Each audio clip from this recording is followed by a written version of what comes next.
Hello. जी सकूमो साहब। हाँ भाई, मेरा आवाज सुनाई दे रहा? सर आ रही है आपकी आवाज सर। ठीक है भाई, टॉपिक पर बात कर लेते हैं। सर मोमिन है आप? उस दिन तो बताए थे, उस दिन मेरा इंटरनेट कट गया था ना, मोबाइल स्विच ऑफ हो गया था। अच्छा एक बार फिर से टेस्ट दे दो जरा, अत्तहियात सुना दो। हाँ भाई, सुन लो भाई। बिस्मिल्लाहिर्रहमानिर्रहीम। अत्तहियातु लिल्लाहि वस्सलावातु वत्तय्यिबातु वस्सलामु अलैका अय्युहन नबिय्यु व रहमतुल्लाहि व बरकातुहु। अस्सलामु अलैना व अला अली इबादिल्लाहि सालिहीन व अशहदु अल्ला इलाहा इल्लल्लाहु वहदहु ला शरीका लहु व अशहदु अन्ना मुहम्मदन अब्दुहु व रसूलुहु। यार अपनी मर्जी से हम तुम लोग अत्तहियात में कुछ भी ऐड कर देते हो। अरे मिस्टेक हो सकता है भाई, बहुत दिन से पढ़े नहीं। अच्छा, तो बहुत दिन से उस पढ़े दिन नहीं, क्या उस नमाज नहीं दिन पढ़े? सुनाए थे ना? नमाज प्लस ये आते याद।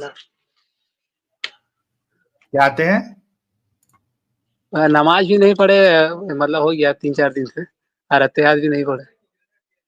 अच्छा 3-4 दिन से नहीं पढ़े, क्या इस्लाम छोड़ दिया आपने? ना ना, ऐसे मतलब थोड़ा सा एग्जाम वगैरह चल रहा ना, तो उधर ज्यादा ध्यान चल रहा। अच्छा, दुनिया का इस्लाम जरूरी है क्या अल्लाह का दीन जरूरी है आपको? वो पर्टिकुलर टाइम का ऊपर डिपेंड करता है कि कैसा सिचुएशन में हम है। हम्म।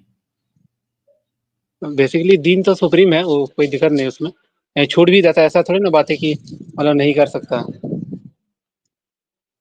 तो एग्जाम से ज्यादा इंपॉर्टेंट नमाज थी ना, नमाज क्यों छोड़ा आपने? देखिए, नमाज का टाइम हम नमाज पढ़े, एग्जाम मतलब हमको कॉलेज जाना पड़ता है ना, तो वो जो रूट है लंबा है, उसका बीच में छूट जाता है। भाई लेकिन आपको नमाज ज्यादा इंपॉर्टेंट है कि कॉलेज ज्यादा इंपॉर्टेंट है? दुनियावी पढ़ाई ज्यादा इंपॉर्टेंट है कि नमाज ज्यादा इंपॉर्टेंट है? आपके हिसाब से क्या होना चाहिए? सर मेरे हिसाब से नहीं, मैं आपको आपके एक मुफ्ती के हिसाब से बताता हूँ। अमित साहब, आप जरा वो मुफ्ती का वीडियो बताओ। हाँ लाता हूँ। पार्टिकुलर हमारे हुज्जतुल मुर्तदीन साहब जो है उनकी हाजिरी हो चुकी है कमेंट सेक्शन में।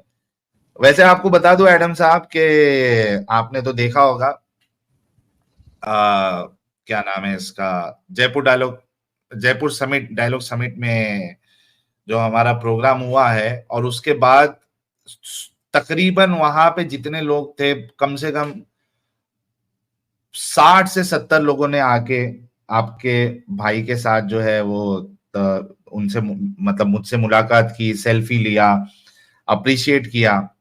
और मैं आपको बता दूं कि जितने लोग मिलने आए, जितने लोग, सब ने आपके बारे में पूछा और आपकी तारीफ की है।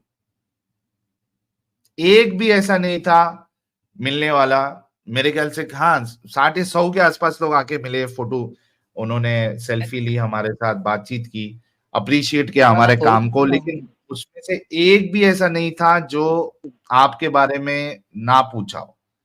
तो यार आपका सिक्का जो है एडम साहब, वो हर जगह जमा हुआ है और लोग आपको पसंद करते हैं, तो ये मैसेज देना भी जरूरी था। जी सकूमा साहब। अच्छा ये अमित वो मिला क्या वीडियो?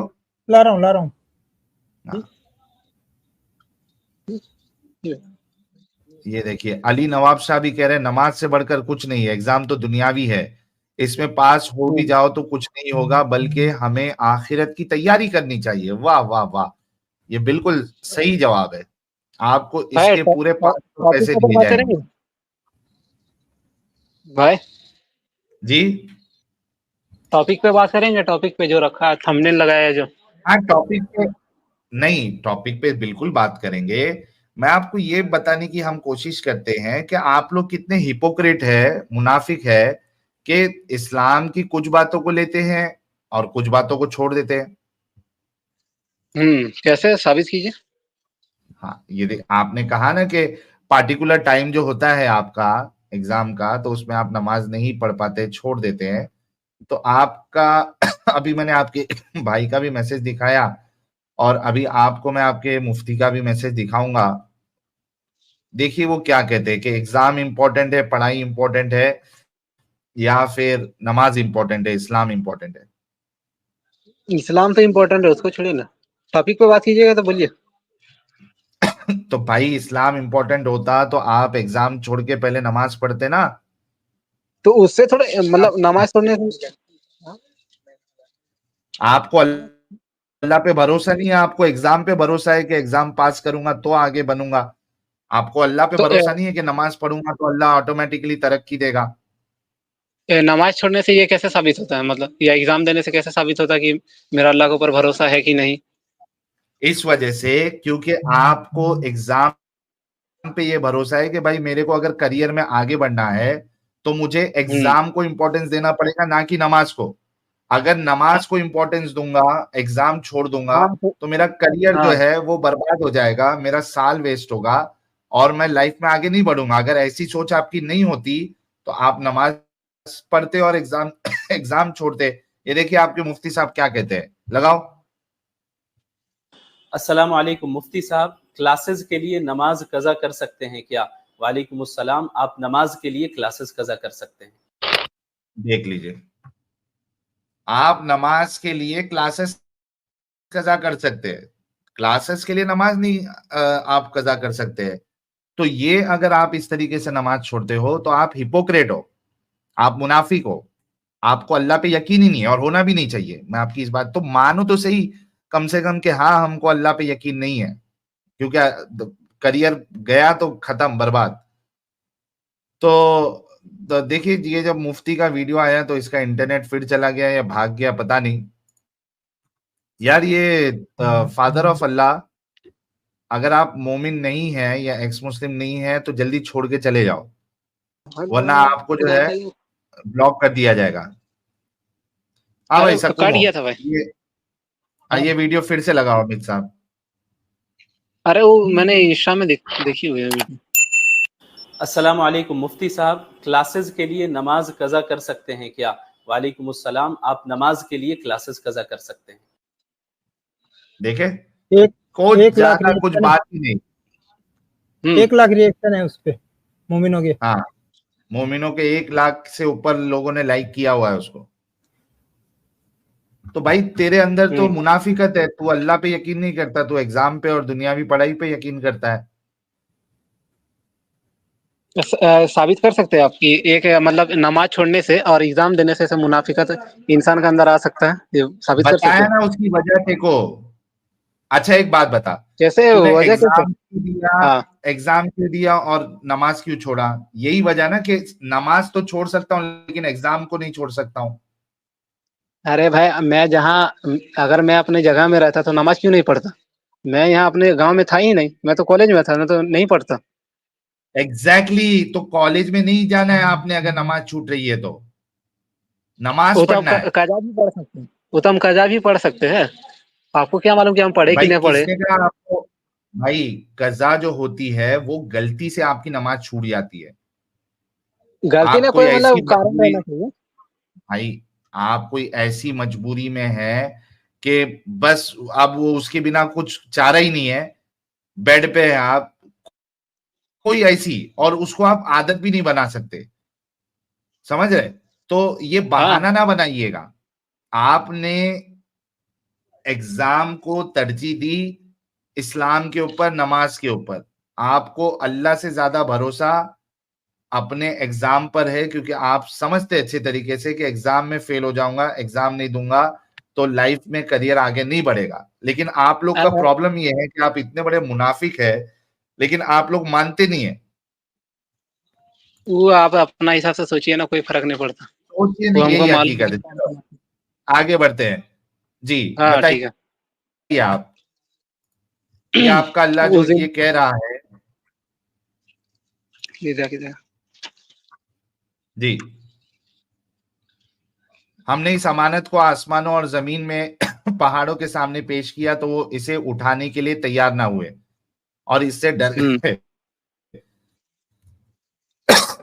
सर ये अमानत क्या है? अल्लाह की कौन सी अमानत है? और क्या पहाड़, आसमान, जमीन ये क्या जिंदा चीज है जो ये बातें करती है, डरती है, डिसीजन लेती है, ऑफर एक्सेप्ट रिजेक्ट करती है? ये क्या बोंगी आपका अल्लाह मार रहा है? अच्छा, ये बेसिकली आप इस आयत में क्या मतलब आपका दिक्कत क्या है कि पहाड़ वगैरह ये सब चीज मतलब एक्सेप्ट नहीं कर सकता अल्लाह का बात? क्या पहाड़, जमीन, आसमान ये लिविंग थिंग है प्यारे भाई? नहीं, नॉन लिविंग थिंग है वो हम लोग का हिसाब से, लेकिन जो जो मतलब क्रिएटर है वो तो सब में जान डाल सकता है ना, आप मानते कि नहीं? नहीं, मैं नहीं मानता। अगर अगर आप इस बात को मानोगे कि क्रिएटर जो है वो किसी भी चीज में जान हेलो, डाल सकता है। हाँ भाई, आवाज आ रही है?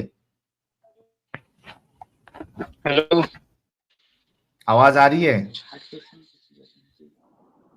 हाँ भाई। भाई अगर आप ये मानोगे, आपका आर्गुमेंट ये है कि वो क्रिएटर है, वो किसी चीज में भी जान डाल सकता है, तो भाई फिर मेरा आर्गुमेंट है कि क्रिएटर जो है वो मूर्तियों में क्यों नहीं आ सकता? मूर्तियों में क्यों नहीं आ सकता, ये किस बेसिस पे बोल रहे हैं? आपका मतलब ऐसे बिलीव है उसमें या ऐसे जान तो डाल क्रिएटर सकता है है, ना मूर्ति में भाई, भी वो डाल तो हर सकता है? चीज पे कादिर है। भाई वो तो क्रिएटर है ना, वो तो हर चीज पे कादिर है ना। अगर वो हाँ, वो तो आप पहाड़ कौन हिसाब से जो कि बताएं? नॉन लिविंग थिंग है, जमीन जो कि नॉन लिविंग थिंग है, आसमान जो कि नॉन लिविंग थिंग है, उसमें अगर जान डाल सकता है, तो भाई वो मूर्तियों में क्यों नहीं आ सकता? इसका मुझे जवाब दे दो। भाई मूर्तियों में इसलिए नहीं आ सकता क्योंकि मैं आपको, जो आप मूर्ति का बात कर रहे हो, वेद से दिखा सकता हूँ कि वेद में मूर्ति का नहीं है, और मैं ऐसे अरे भगवत भाई पुराण मुझे में भी दिखा वेद सकता से हूँ। लेना भाई मुझे वेद से लेना देना है ही नहीं। ठीक है। तेरे को वेद दिखाने की जरूरत नहीं है। तू अपना कभी कुरान और हदीस नहीं पढ़ा रहेगा, तू वेद में क्या दिखाएगा? वेद को नहीं, बाजू में रख। आप मूर्ति का बात कर रहे हैं आप, तो किस बेसिस पे कर रहे हैं? मूर्ति में जान कैसे आ सकता है? भाई मैं तुझसे वो वेद को छोड़ दे, मुझे सिर्फ इतना बता कि अल्लाह मूर्ति में, या खुदा जो है असल खुदा, वो मूर्ति में क्यों नहीं आ सकता? मूर्ति में क्या है कि वो अपना किताब में खुद मना किया है कि तुम्हारा खुदा मूर्ति में नहीं है। उसकी किताब है, या आपने कैसे डिसाइड कर लिया ये उसकी किताब है? अच्छा, आप इसका आर्गुमेंट आप पेश करेंगे, काहे आप ना बोल रहे कि उसकी किताब कैसे है? हम तो, कुरान है आपका सामने, देख लीजिए। भाई मैं आपका दावा है कि ये उसकी किताब है, खुदा की किताब है, ये दावा कहां से आ गया कि खुदा की किताब है? ये क्या खुदा ने तुमको टेलीफोन करके बताया था कि ये खुदा की किताब है? हाँ, ये टेलीफोन करके नहीं बताया, लेकिन उसका किताब में ही लिखा हुआ है और वो खुद बताए हमें। अरे ये उसका किताब है, ये कैसा मालूम पड़ा रे भाई तेरे को? उसने टेलीफोन किया था क्या ऊपर से, आसमान से? पैगंबर के जरिए पता चला। कौन सा पैगंबर? लास्ट पैगंबर हम लोग का सल्लल्लाहु अलैहि ये वसल्लम। पैगंबर है, ये किसने बताया? ये पैगंबर है, किसने बताया? अब इसका यदि आपको इसका हिस्टोरिकल एविडेंस चाहिए तो आप मक्का में देखिए, भाई काबा है, वो उनका पैगंबर कब्र है, ये मुबारक है। किसने बताया था? अरे भाई, ये तो हिस्ट्री, मतलब हिस्ट्री इधर हिस्ट्री चलते आ रहा है। भाई मेरी बात तू नहीं समझ रहा है। मैं हिस्ट्री में नहीं जा रहा हूं, मेरा सवाल अच्छे से सुन। वो पैगंबर है, ये किसने बताया कि ये फलाना शख्स जो है वो पैगंबर है? हम्म। किसने बताया? इसका देखिए आप, मतलब इसका कुरान हम ने बताया सबूत क्या ये देंगे। चीज? अरे भाई, हम इसका सबूत देंगे, हम इसका हिस्टोरिकल एविडेंस से ना देंगे, क्योंकि तो हिस्ट्री में घटा हुआ घटना है ना, हम कहाँ से इसका एविडेंस देंगे? तो अरे हिस्टोरिकल हिस्ट्री में घटा घटना हुआ घटा तो घटना है, किसी को कैसे मालूम पड़ेगा कि ये नबी है?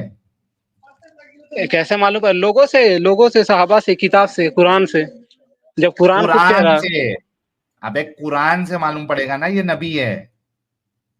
कुरान से, सहाबा से, हदीस से, लोगों से जो उस टाइम पर थे, उसके बाद जो उनको भाई फॉलो किए, इन सबको पता चलेगा। सहाबा को कैसे मालूम पड़ा ये नबी है, रसूल है? उनके टाइम में उन्होंने दिन दावत का काम किया तभी। भाई दावत का काम अगर मैं अभी करूं और बोलूं मैं नबी हूं, तो मान लेगा तू? हाँ, तो आपका पास है आसमानी किताब, आपका पास जिब्रील वही लेके आता है, तो हम मान लेंगे। हाँ मेरे पास जिब्रील आता है वही लेके। हाँ, साबित कर दीजिए। साबित क्यों? तेरे नबी से पूछा था ये बात, साबित करो करके जिब्रील आता है? पूरा भरोसा है भाई।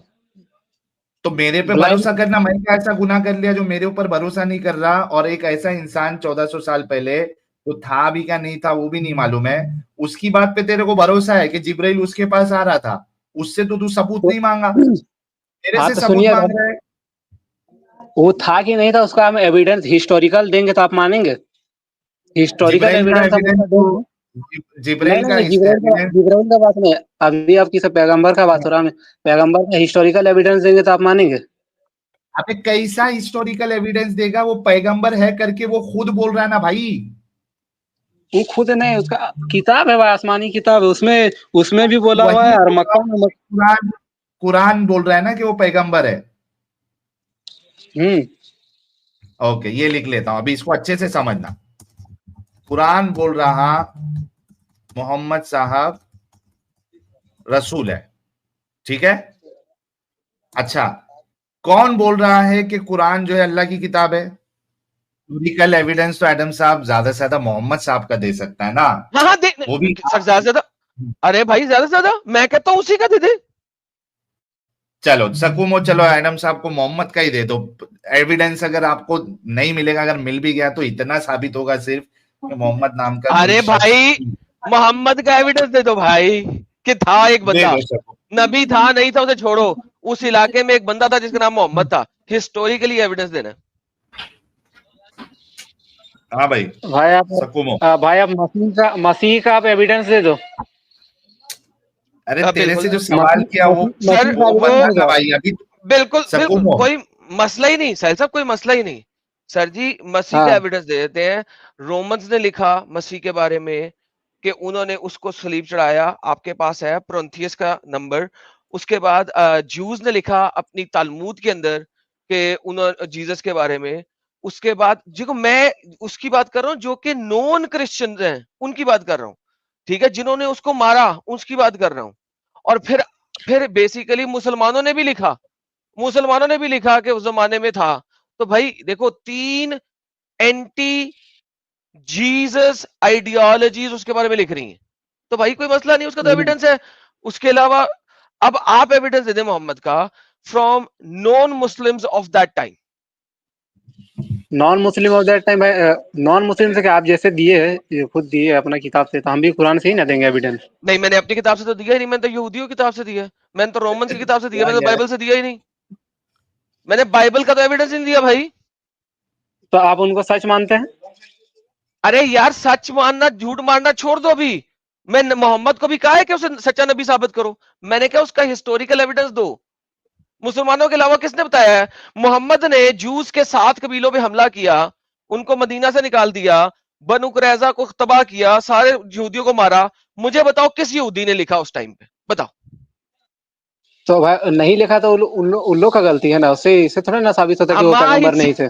अबे डंगर, इसी चीज को हिस्टोरिकल क्रिटिक कहते हैं कि हिस्टोरियंस जो हैं जब वो क्रिटिक करते हैं किसी बंदे के ऊपर, तो वो ये देखते हैं कि उसके मानने वाले तो लिख रहे हैं सो लिख रहे हैं, वो एक क्रिएट भी कर सकते हैं पर्सनैलिटी। क्या उस जमाने में उसने इंटरैक्ट किया उसके मानने वाले अदर लोगों से? किया, ओके किया। उन्होंने क्या लिखा है? मुझे मोहम्मद का एविडेंस दो क्रिटिक की तरफ से कि भाई ये लिख रहा है, ये लिख रहा है, ये लिख रहा है, हाँ ये बंदा था, दो। भाई एविडेंस तो है, मैं अभी नहीं दे सकता, मेरे पास नहीं है, लेकिन है। अच्छा लेकिन है, मैं बताता हूँ। रॉबर्ट स्पेंसर आ रहे हैं मेरे चैनल के ऊपर, और नवंबर के किसी संडे को हम स्पेशल स्ट्रीम करेंगे रॉबर्ट स्पेंसर के साथ, जो कि मोहम्मद की एग्जिस्टेंस के बारे में ही होगी। लोगों को बता रहा हूं, तुम भी सुन लो, कि बाबा जी का ठुल्लू मोहम्मद नहीं मिलता। हजरत रॉबर्ट स्पेंसर साहब जो कि 9 या 10 किताबों के ऑथर हैं, वो अपनी नई किताब के साथ हमारे पास आएंगे, और उनकी नई बुक है मोहम्मद दी ऑफसेट, ठीक है। और उसके ऊपर हम जो है ना बातचीत करेंगे उनके साथ। नवंबर का कोई सैटरडे हम डिसाइड कर रहे हैं, अभी डिसाइड नहीं हुआ, और वहां पे हम हिस्टोरिकली देखेंगे मोहम्मद क्या था कौन नहीं था, क्रिटिकल बायोग्राफी ऑफ मोहम्मद के ऊपर बात करेंगे। लेकिन एनी हाउ, क्या मोहम्मद एग्जिस्ट करता है नहीं करता, ये भी रॉबर्ट स्पेंसर की एक किताब है द एग्जिस्टेंस ऑफ मोहम्मद के ऊपर, तो उस किताब के ऊपर भी थोड़ी सी हम गपशप लगाएंगे नवंबर में, यानी कि अगले महीने। तो भाई अभी मुझे बता मोहम्मद, अच्छा मोहम्मद को छोड़ दे, मोहम्मद को, ठीक है। मक्का है ना, मक्का, ऐसा कर 7वीं सेंचुरी का कोई एक मैप दिखा दे, 6ठी सेंचुरी का, नॉट 7वीं, 6ठी सेंचुरी का कोई एक मैप दिखा दे जिसमें मक्का हो, क्योंकि इतना बड़ा ट्रेड रूट है, मदर ऑफ सिटीज है। कोई एक तो एविडेंस होगा, कोई एक तो ट्रेडिंग मैप होगा जिसमें मक्का होगा। भाई आपको मालूम है कि पूरा वर्ल्ड में फर्स्ट टाइम कब बना था?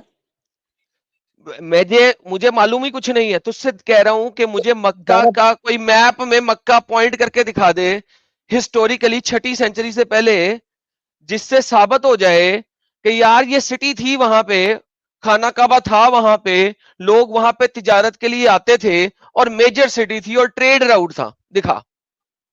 भाई आप मसीह का उस जगह का दिखा सकते हो मैप में जहाँ पर उसको सूली में जी टांगा गया सर, था? मसीह के लिए आप जाएं, जेरूसलम इज अ सातवीं सिटी, सेंचुरी का। जेरूसलम इज अ सिटी, सुन सुन डंगर, जेरूसलम इज अ सिटी जो कि रोमन मैप्स में भी है, जूइश मैप्स में भी है। It's the one of the oldest तहजीब, उस एरिया की ओल्डेस्ट तरीन तहजीब है। आपके आपकी जितनी भी डिगिंग्स हुई है उसके अंदर डेविड के सारे जो मिले हैं किंगशिप के लवाजमात, वो सारे के सारे उसको साबित करते हैं। भाई तुम जेरूसलम की क्रिटिक कर रहे हो, डंगर के बच्चे, तुम्हें इतना नहीं पता तुम क्या हिस्ट्री को जानते हो? मुझे भाई 7वीं 6ठी सेंचुरी का मैप करके दिखाओ। दिखा दो, स्क्रीन शेयर करके दिखा दो इसी में, यूट्यूब में स्क्रीन दिखाता शेयर हूं, करके तुम दिखा बताओ दो। मुझे। यार यार स्क्रीन अगर शेयर करके मुझे, दिखा दो। तुम कर रहे थे बेटा? हाँ जैसा 7वीं सेंचुरी का पूछा ना, तो उससे तुमको तुम कर रहे 14 थे सेंचुरी डंगर? का दिखाना है। कहाँ रहते हो हाँ भाई डंगर? डंगर बोलो। कहाँ रहते हो?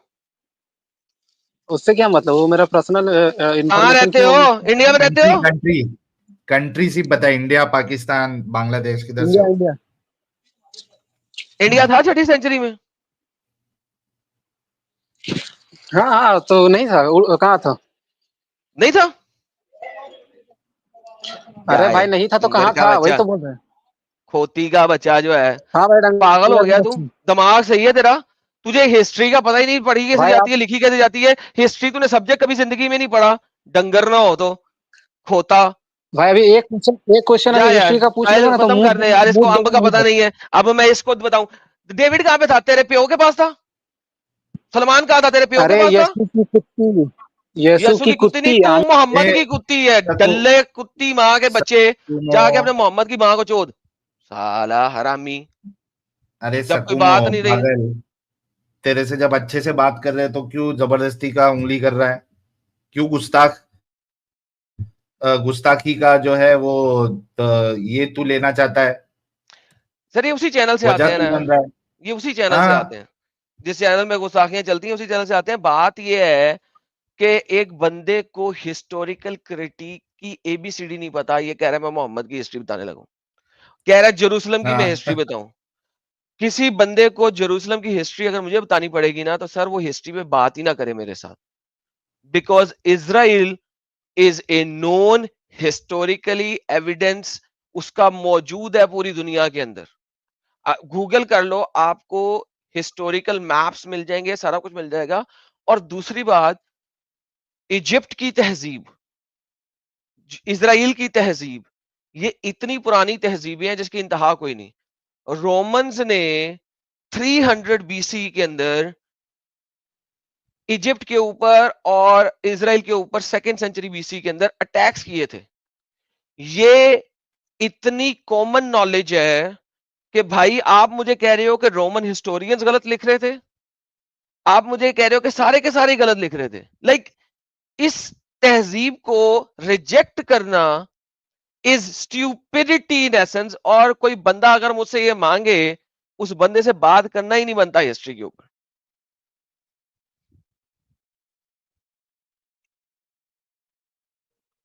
सही फरमाया आपने, इसी वजह से मैं इसको हिस्ट्री में नहीं लेके जाना चाह रहा था, क्योंकि मेरे को मालूम था ये डंगर को हिस्ट्री का के बारे में कुछ भी नॉलेज नहीं होगा। लेकिन लेकिन ये जो है ना, हाँ लेकिन इसे लफ्ज बोला था ना, मैं हिस्टोरिकल प्रूव करता हूं। हाँ ये क्या, इसका बाप नहीं प्रूव कर सकता इसको, तो मैं इसी वजह से मेरे को मालूम था ये इसके बस की बात नहीं है। इसको थोड़ा लॉजिकली जो है हो सकता है कि शायद इसकी अकल जो है वो ठिकाने पे आ जाए, क्योंकि आप एडम साहब हिस्टोरिकली जो है, चलो आपने मोहम्मद साहब का कैरेक्टर आपने बता भी दिया कि भाई था, लेकिन था। वो नबी था वो। जी नहीं ना था साहिल साहब, वो भी तो हाँ नहीं ना नहीं, मिलता, यही तो प्रॉब्लम है वो भी नहीं मिलता। मैडम साहब नहीं है, मैं कह रहा हूं अगर बता भी दिया तो ज्यादा से ज्यादा ये साबित होगा ना कि हाँ एक कैरेक्टर था, आप उसको नबी कैसे साबित करोगे, आप उसको रसूल कैसे साबित करोगे, क्योंकि दावा तो वो उसका था, उस दावे पे आपके पास दलील नहीं है। हाँ साहिल साहब, ये असल में दो डिफरेंट चीजें होती हैं, ठीक है। जब हम हिस्टोरिकली देखते हैं ना, तो ये भी एक क्रिटिक का तरीका है। जब हम हिस्टोरिकली देखते हैं तो पहले पर्सन को आइडेंटिफाई करना होता है कि वेदर वो पर्सन वहां मौजूद है कि नहीं है, राइट। हाँ existence of the person you have to identify. अब बेसिकली बात यह है कि उसके बाद आता है कि यार उसके क्लेम्स क्या थे और किस किसने क्लेम सुने थे। अच्छा, अगर क्लेम सुन भी लिए थे ना, राइट, तो भी उसको मानना पड़ेगा। हमें हिस्टोरिकली बात कर रहे हैं, ठीक है। हिस्टोरिकल क्रिटिक इस चीज पे ही चलती है, सजा नहीं चलती कि अगर बंदा मिल जाए और उसका क्लेम मिल जाए, ये दो चीजें मिल जाए तो हमें मानना पड़ेगा उस थियोलॉजी को। You understand this is how theology works, right. Theology में आप सब चीजें प्रूव नहीं करते। हिस्टोरिकली बात कर रहा हूं। हिस्टोरिकली आप दो चीजें प्रूव करते हैं, पर्सन और उसकी स्टेटमेंट्स। ये दो चीजें प्रूव करनी होती, इससे ज्यादा नहीं। और यही प्रूव नहीं कर सकते। उसके बाद आता था थियोलॉजिकली उसकी क्रिटिक, जो कि हम लोग वैसे ही करते रहते हैं कि मोहम्मद अगर नबी था, हाँ ठीक है, तो उसका एविडेंस क्या था। वो थियोलॉजिकल क्रिटिक है विद इन द थियोलॉजी। जो हिस्टोरिकल क्रिटिक है वो सिर्फ ये दो चीजें ही हैं, बंदा साबित कर दो, लोकेशन साबित कर दो, और बंदे की स्टेटमेंट साबित कर दो, बस यही है और कुछ नहीं। अच्छा, इसमें भी देखिए ना, ये वाला जो आर्ग्यूमेंट है, ये तो बिल्कुल एकदम सर्कुलर आर्ग्यूमेंट है कि कुरान बोल रहा है मोहम्मद साहब रसूल है और मोहम्मद साहब बोल रहे हैं कुरान अल्लाह की किताब है। ये दो में ही घूम रही है बातें। बेशक तो भाई बेशक बाहर बेशक। निकल के प्रूव करो ना, आप बाहर निकल के साबित करो, तभी तो कुछ मजा आएगा। और फिर अभी अच्छा, ये अभी उस दिन भी जब हम आर्ग्यूमेंट कर रहे थे, एक दो मोमिन जो आए थे, सबका आर्ग्यूमेंट एक ही था कि भाई ये खुदा चाहेगा तो पहाड़ और इसमें भी जान डाल सकता है। तो भाई मेरे सवाल का फिर जवाब क्यों नहीं देते कि अगर पहाड़ में जान डाल सकता है, उनसे बातें कर सकता है, तो वो मूर्ति में क्यों नहीं आ सकता भाई। एक मोमिन के पास जवाब नहीं है, फिर वही कहते हैं कि भाई खुदा ने मना किया। अरे तेरे कान में आके बोला खुदा ने। एक प्रॉपर जो है, आप अपने आर्ग्यूमेंट को कांस्टेंट रखो ना। एक के लिए आप जो है वो चेंज हो जाते हो, दूसरे के लिए जो है आप चेंज हो जाते हो। ये कौन सा तरीका है भाई। बिल्कुल जबरदस्त बात की आपने, बिल्कुल जबरदस्त बात की। और ये थियोलॉजिकली एक बहुत बड़ा क्वेश्चन है साहिल भाई, थियोलॉजिकली, कि जी मोहम्मद के नबी होने का एविडेंस किसने दिया। हाँ अच्छा, ये क्यों है?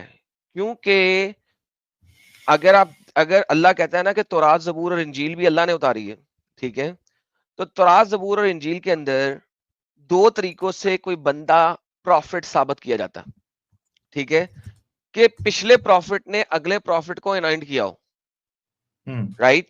एक तो ये है। दूसरा, उसने कोई प्रोफेसी दी हो जो कि उसके जमाने में पूरी होनी चाहिए और वो एग्जैक्ट हो, ठीक है। तीसरा है हाँ मिरेकल्स, ठीक है, उसने ऐसे मिरेकल किए हो जो देखे हो लोगों ने, और वो दुश्मनों और दोस्तों, सज्जनों, दोनों ने देखे हो। अब ये वाली चीज हाँ जो है, ये मोहम्मद से साबित नहीं होती किसी भी तरीके से। इन तीनों में से कोई भी क्राइटेरिया पे फिट नहीं बैठता। मोहम्मद की प्रोफेसी कोई ऐसी नहीं है जो कि साबित हो सके। मोहम्मद ने स्टेटमेंट्स दी हैं, किसी नबी ने उसको इनॉइंट नहीं किया, बनाया नहीं, बल्कि इनॉइटेशन ही खत्म कर दी हुई है, ठीक है। अच्छा, फिर मोहम्मद अगर देखें तो कुरान के अंदर ये दो नंबरी करते हैं। अच्छा, ये जो बैप्टिज्म का लफज है, ये अल्लाह ने कुरान में यूज किया हुआ है, जो कि अर्ली स्कॉलर्स ने अल्लाह का बपतिस्मा लिखा हुआ है कुरान के अंदर, लेकिन बाद में ट्रांसलेशन एंड रीट्रांसलेशन में उसको गायब कर देते हैं, अल्लाह का रंग बना देते हैं उसको। तो ये बहुत सारी चीजें साहिल साहब ऐसी हैं जो कि इन्होंने वक्त के साथ साथ चेंज करते गए। सही।